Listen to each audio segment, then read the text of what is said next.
Welcome to Word of Their Testimony, where we tell the stories of real faith lived out in real life. I'm here today with Annlyn Culp.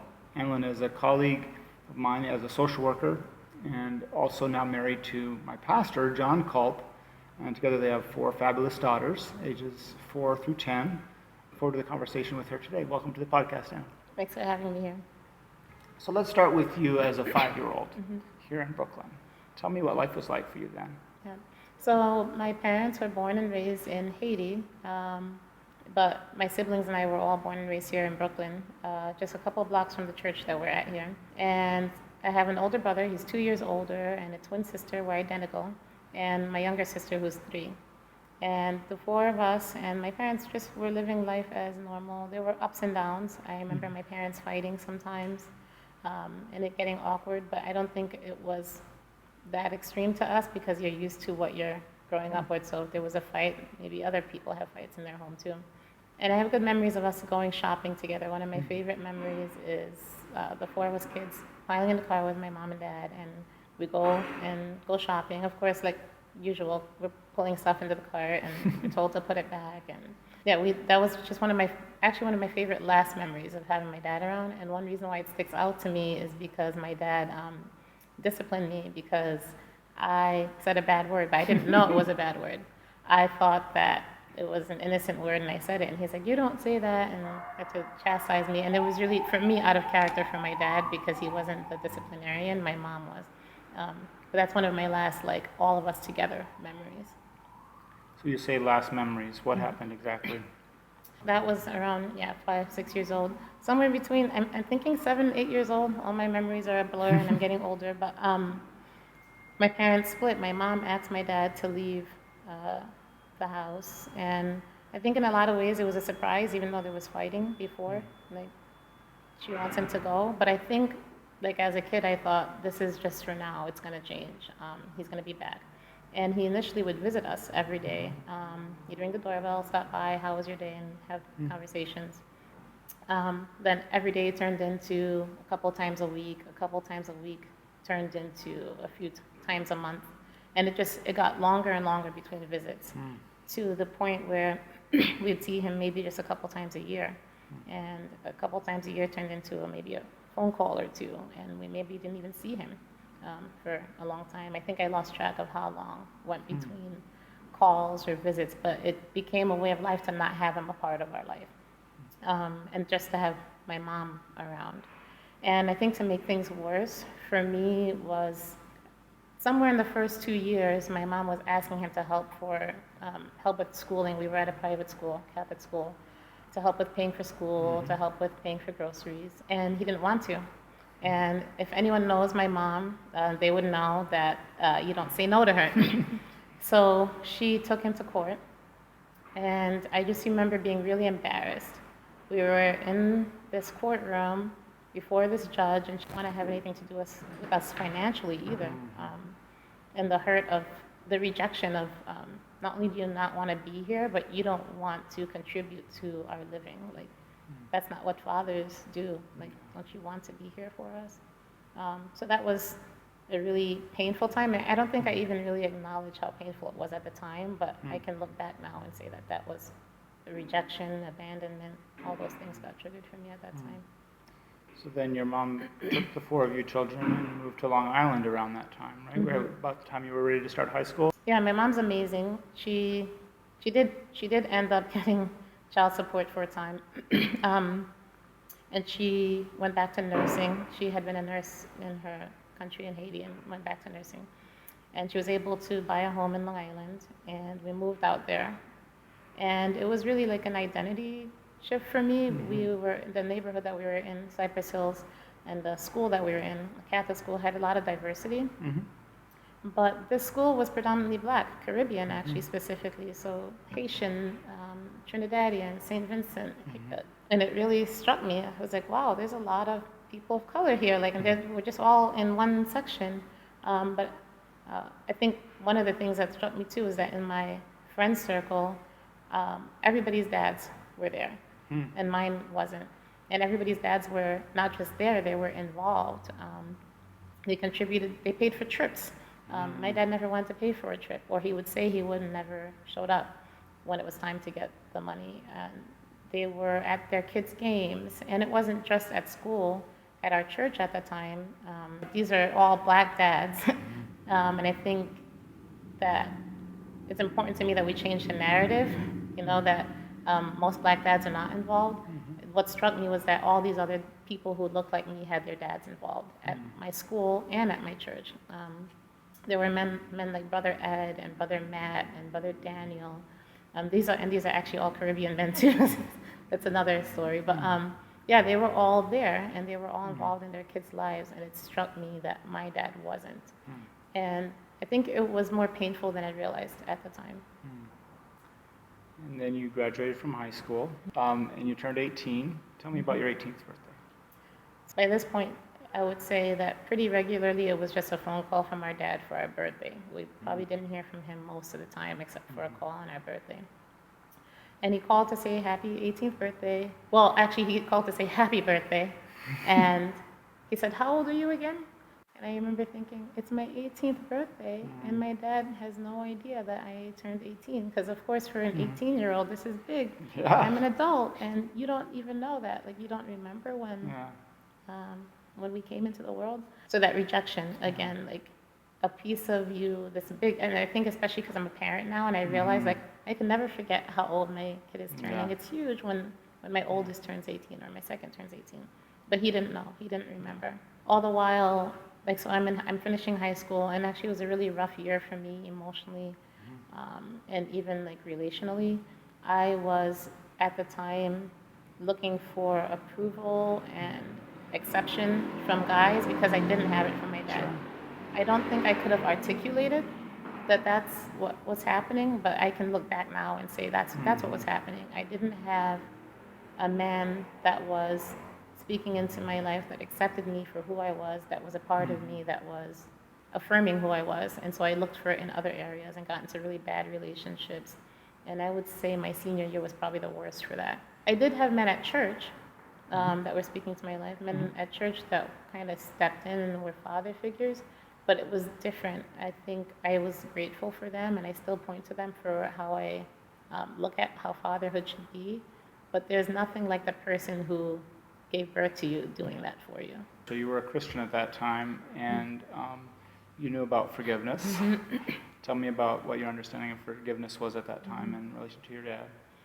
So I knew that I needed to forgive him, but I didn't know what forgiveness meant. Like, I would say, I forgive him, but I didn't feel it in my heart. Like, I still felt angry. Yeah. I still felt like I needed answers. I need to know why you're not there. And I also felt like maybe God didn't even forgive him.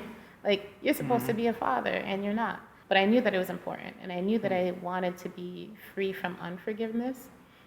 There was a time at girls' camp, the camp director asked me to give my testimony about forgiveness, and specifically as related to my father.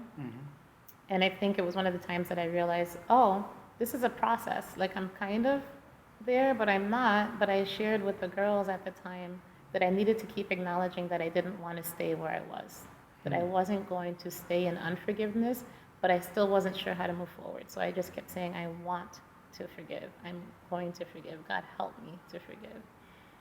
Yeah, that strikes me as really interesting because you were committed to forgiveness, but it strikes me that at that age you didn't even know what you were forgiving for, maybe.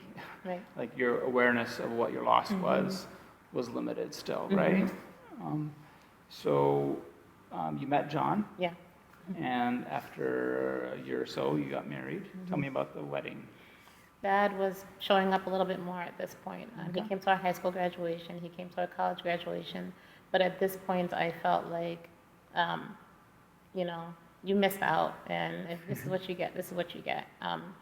We're going to get married, but God was telling me, you need to let him walk you down the aisle. And I didn't want to because I felt like you're giving away the person that you took care of, but he didn't take care of me, so he shouldn't be giving me away. But I know, like, this forgiveness process was still happening for me. So I'm like, I'm going to ask him to walk me down the aisle. I wanted my uncle to do it, my mom's brother, who was there for us. But I said, okay, Dad, I need you to walk me down the aisle. And it really touched his heart. He really wanted to. And at the time, it actually upset me. Like, why do you get to do this when you weren't there for me? But again, I felt like God was saying, do this, um, not for him, but for forgiveness and maybe for him. But at the time, it felt like it was for me. So I asked him to walk me down the aisle.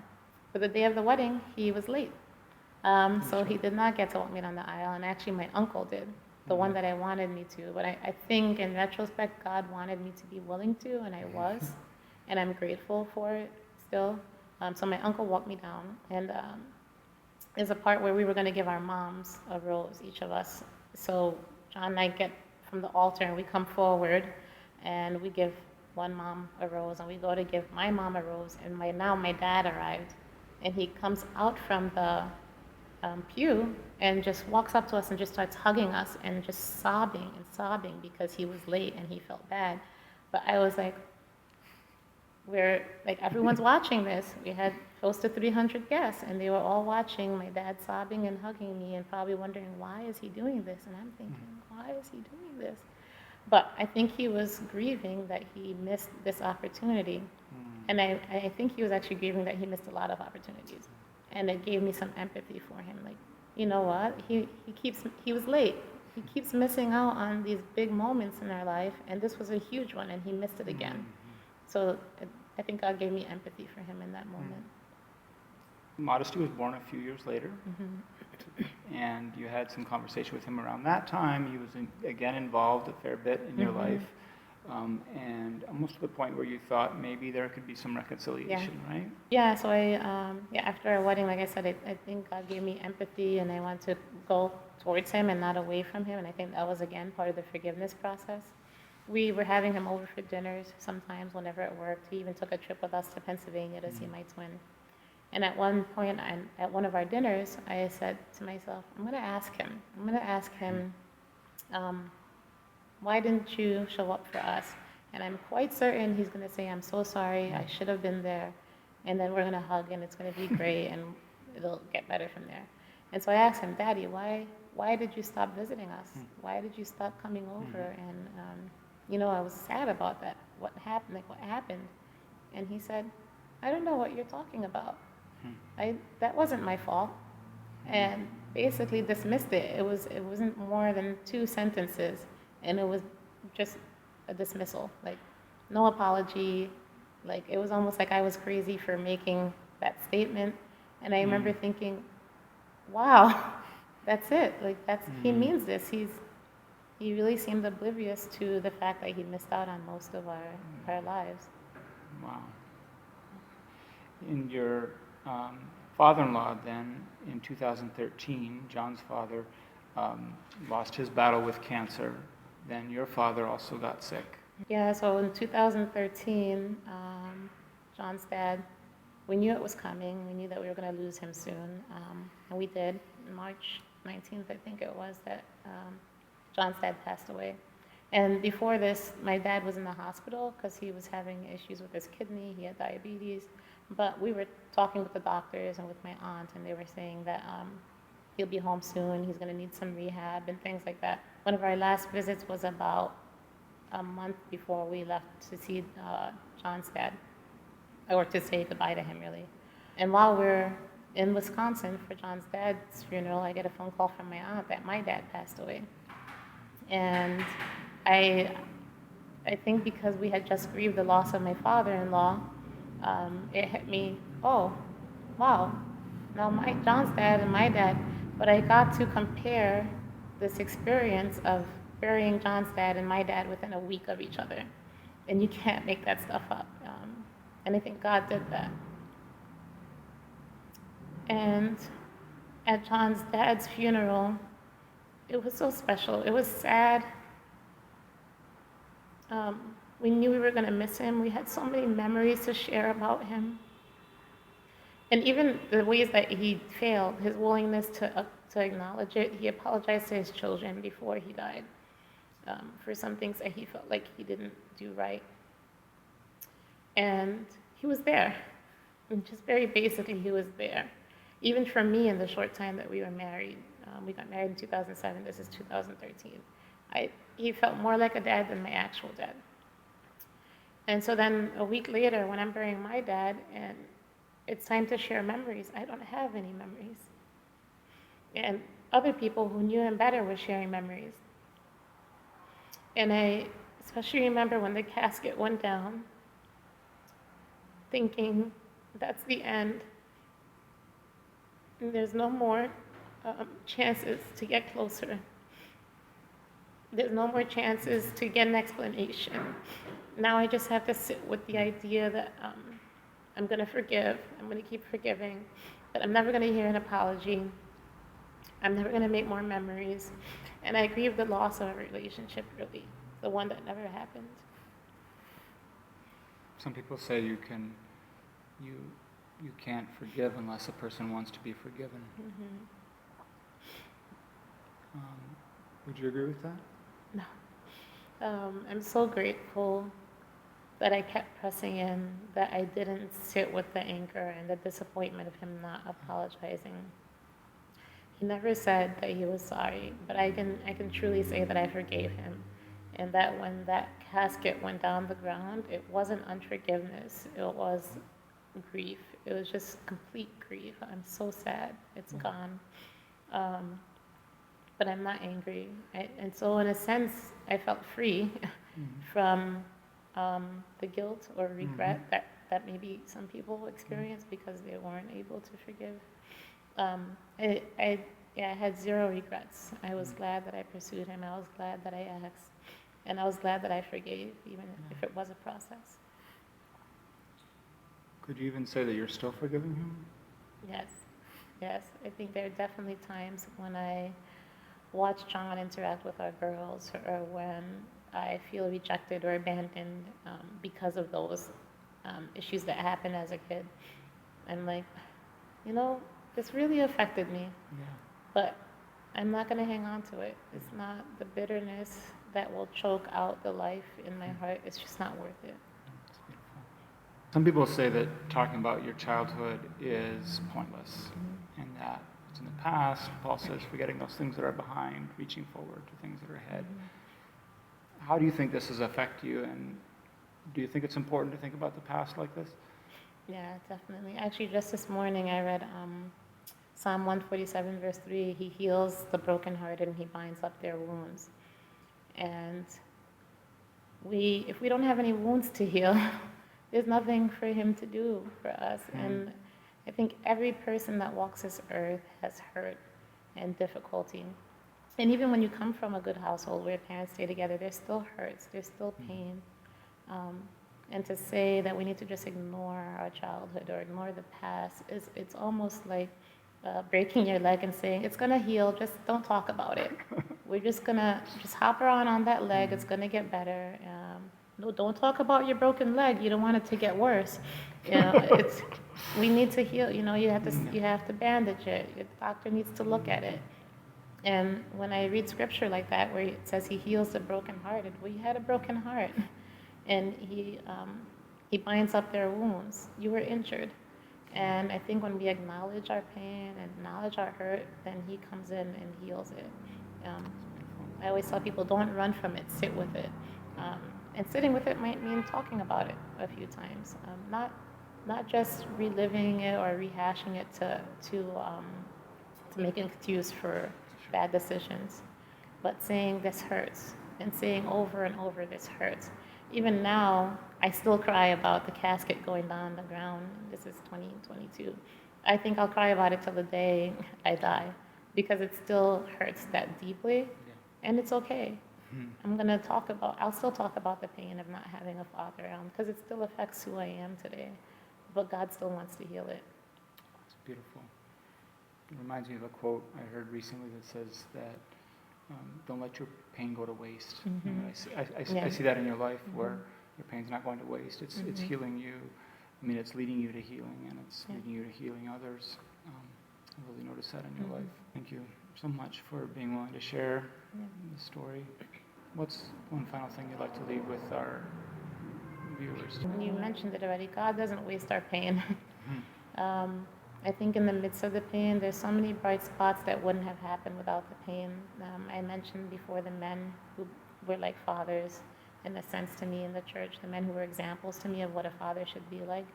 I think that's really beautiful because he talks about how he places the lonely in families. Now, I had a family, but he placed fathers in my life, and that's a gift that I wouldn't have experienced if my dad was there. I'll say it again, don't run from the pain. That's probably the biggest thing I would say. Sit with it, talk about it, not not because we want to sit there and live there, but because God knows it already. And when we articulate it, when we say this hurts, that's when we start to figure out why. Why does it hurt? Where did it come from? And how do I move from here? And don't do it alone. I'm so grateful for the people who know what I've been through and spoke into it, and the people who didn't know but wanted to learn and spoke into it. And my life is richer for sharing with those people, and their life is richer for being part of that healing too. Thank you so much for sharing this story with us today, Annlyn. Really appreciate it. And thank you to our viewers for watching.